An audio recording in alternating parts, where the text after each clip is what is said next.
सवाल उठाएंगे जनता के लिए। उत्तर प्रदेश चुनाव में अगर सबसे ज्यादा किसी सीट के चर्चे हैं तो वो दो विधानसभाएं हैं और वो पश्चिमी उत्तर प्रदेश में आती हैं, एक रामपुर और दूसरी स्वार। रामपुर से समाजवादी पार्टी के कद्दावर नेता, या यूं कहूं सबसे पुराने सबसे बड़े नेता आजम खान चुनाव लड़ रहे हैं। वो सीतापुर की जेल में है, जेल से ही उन्होंने अपना पर्चा भरा, जेल से चुनाव लड़ रहे हैं। और उनके बेटे, उनके पुत्र अब्दुल्ला आजम खान स्वार सीट से चुनाव लड़ रहे हैं। और ये दोनों ही सीटें, ये वो सीटें हैं जिन पर पूरे उत्तर प्रदेश के वोटर्स की, उत्तर प्रदेश के लोगों की नजर है कि आखिर इन सीटों पर क्या होने जा रहा है। दोनों ही आश्वस्त हैं, अपनी जीत को लेकर आश्वस्त हैं, बल्कि यहां तक दावे हैं कि पूरे रामपुर में साइकिल समाजवादी पार्टी अपना परचम लहराने जा रही है। क्या होता है रामपुर और स्वार की सीट पर, इस पर बात करने के लिए इस वक्त हमारे साथ अब्दुल्ला आजम खान हैं। अब्दुल्ला, बहुत बहुत स्वागत है और हमारी शुभकामनाएं आपके चुनाव के लिए। आप पर दो इस वक्त बोझ हैं, एक तो रामपुर का भी है, आप चुनाव देख रहे हैं, और अपनी सीट स्वार का भी। कैसा चल रहा है चुनाव?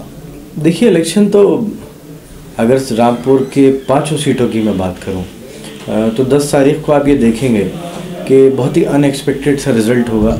और समाजवादी पार्टी उस दौर में भी जब बीजेपी की एक, जिसे कहा गया कि लैंडस्लाइड विक्ट्री है, उस वक्त में भी हमारे पास 4 सीटें थी, एक कांग्रेस को गई थी क्योंकि कांग्रेस से गठबंधन था। तब भी समाजवादी पार्टी रामपुर से 3 विधानसभा अच्छे मार्जिन से, करीबन एक सीट 54,000 से, एक सीट 45,000 वोट से और एक सीट करीबन 38,000 वोट से समाजवादी पार्टी ने जीती थी। इस बार क्या माहौल लग रहा है आपको? जो पिछली बार माहौल था शायद उससे कई गुना बेहतर हालात है। जो नफरत का माहौल था, जो बीजेपी पोलराइज कर देती थी चुनावों को, वो हालात नहीं है।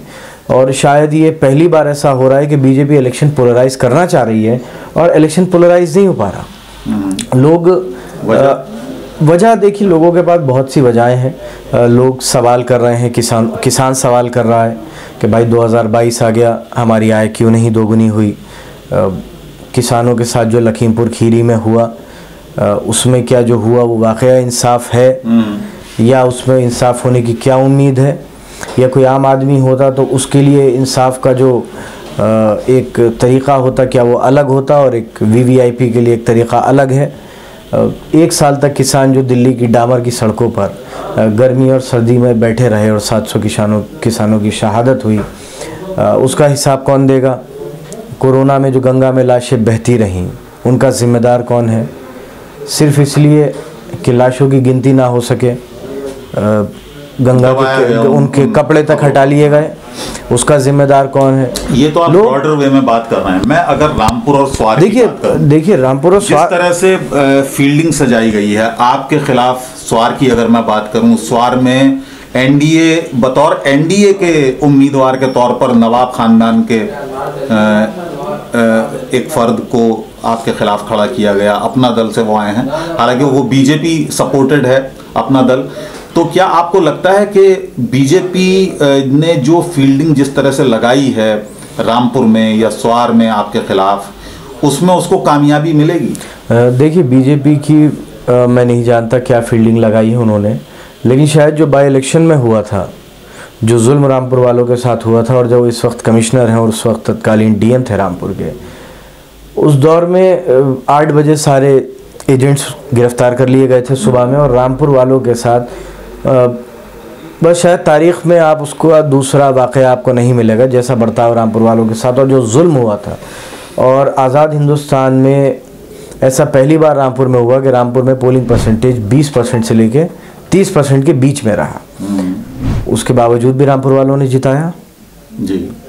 कितनी उसके बावजूद भी जब 2017 में क्या नहीं हुआ। इस बार भी हम सुन रहे हैं कि एक क्लिप तैर रही है सोशल मीडिया पर कि पुलिस जा रही है घर घर, पुलिस वो पर्चे दे रही है, एक रेड कार्ड। क्या है वो ये एक नया कुछ शायद कानून आया है जो सिर्फ रामपुर में लागू है। करीबन 70,000 रेड कार्ड बनाए गए हैं और उन 70,000 रेड कार्डों में सिर्फ रामपुर ज़िले के लिए, ख़ास तौर पर रामपुर शहर और स्वार के लिए।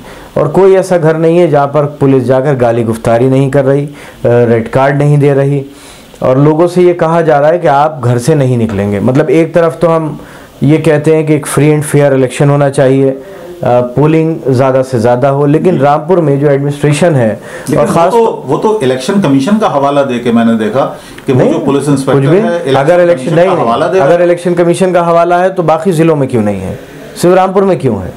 सारे अपराधी रामपुर में रहते हैं, जिनके घर में कभी कोई थाने में नहीं गया, कभी चौकी में नहीं गया, आज उनका नाम सूची में आता है कि ये घोर असामाजिक तत्व, जिनके ऊपर शायद मक्खी मारने की तहरीर किसी ने कभी नहीं दी, आज वो घोर असामाजिक तत्व हो गए। क्यों? आपने इसकी शिकायत की? हम सब शिकायत कर चुके हैं, हम सारी शिकायतें कर चुके हैं, हम 2019 से शिकायतें कर रहे हैं।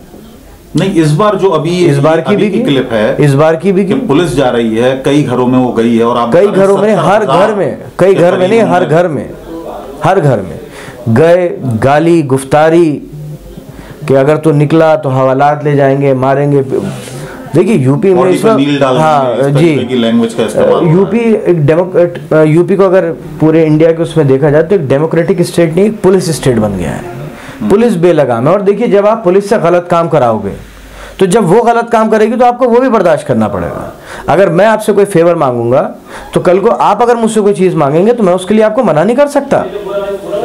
अच्छा, एक चीज़ बताइए अब्दुल्ला, ईमानदारी से, आप पर भी केस लगे, वालिद साहब पर भी केस लगे, आजम साहब पर, इस वक्त जब आप जनता के बीच जा रहे हैं तो जनता अब उन केसेस को कैसे देख रही है, उन केसेस को कैसे ले रही है, या आपको कुछ कहने की जरूरत पड़ रही है कि मुझ पर झूठे इल्जाम थे, या जनता खुद अपने आप? अब अगर मैं आपसे कहूं कि आजम खान साहब ने भैंस चुराई है, बकरी चुराई है, पायल चुराई है, और पायल चुराने, हाँ पायल चुराई है, झुमका चुराया है, पायल चांदी की थी, सोने की थी, अब ये तो पुलिस बता सकती है, मिट्टी चुराई है, पेड़ चुराए हैं, शराब की बोतलें चुराई हैं, तो आप भी जानते हैं कि क्या सच है क्या झूठ है।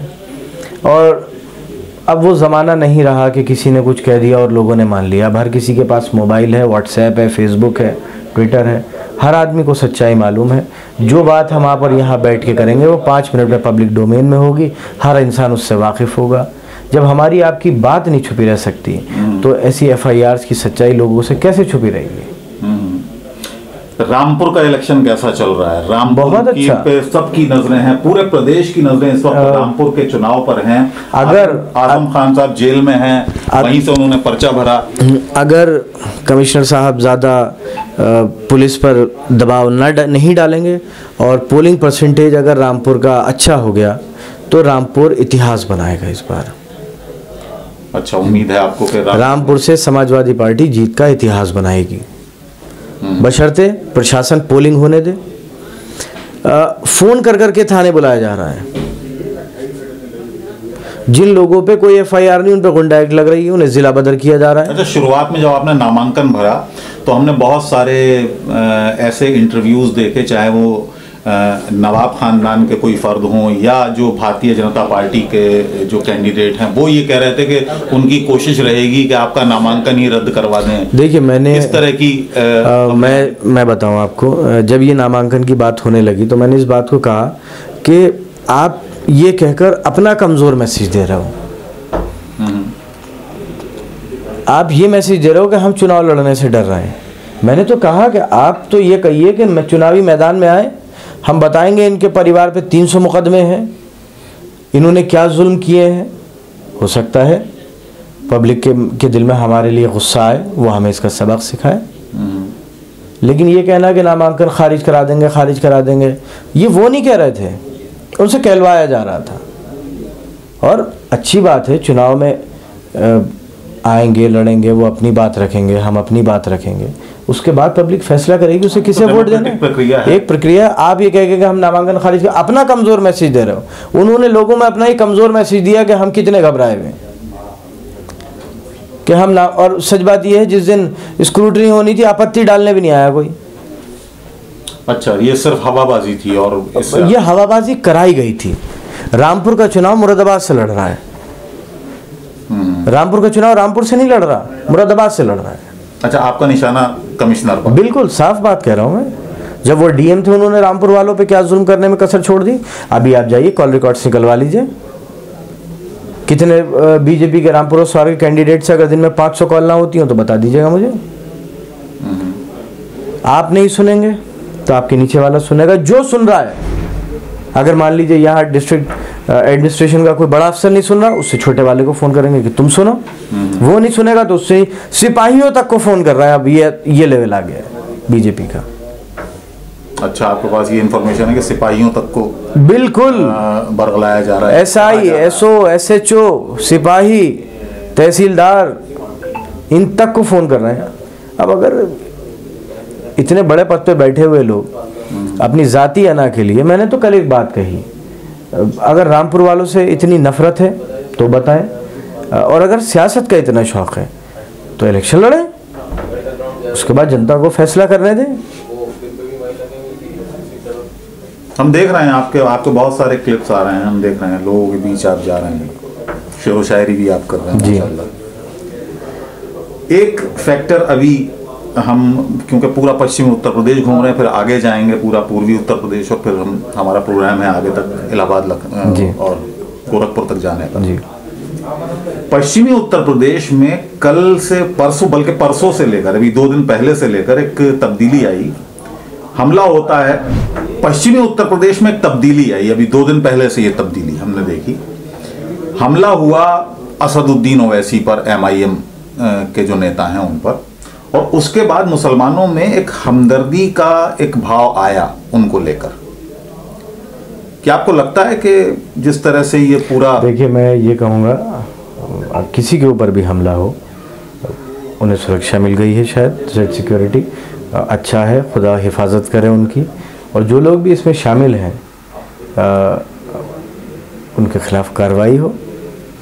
और देखिए ज़्यादा बोलना मेरे ख्याल से इस बात पे इसलिए भी सही नहीं है।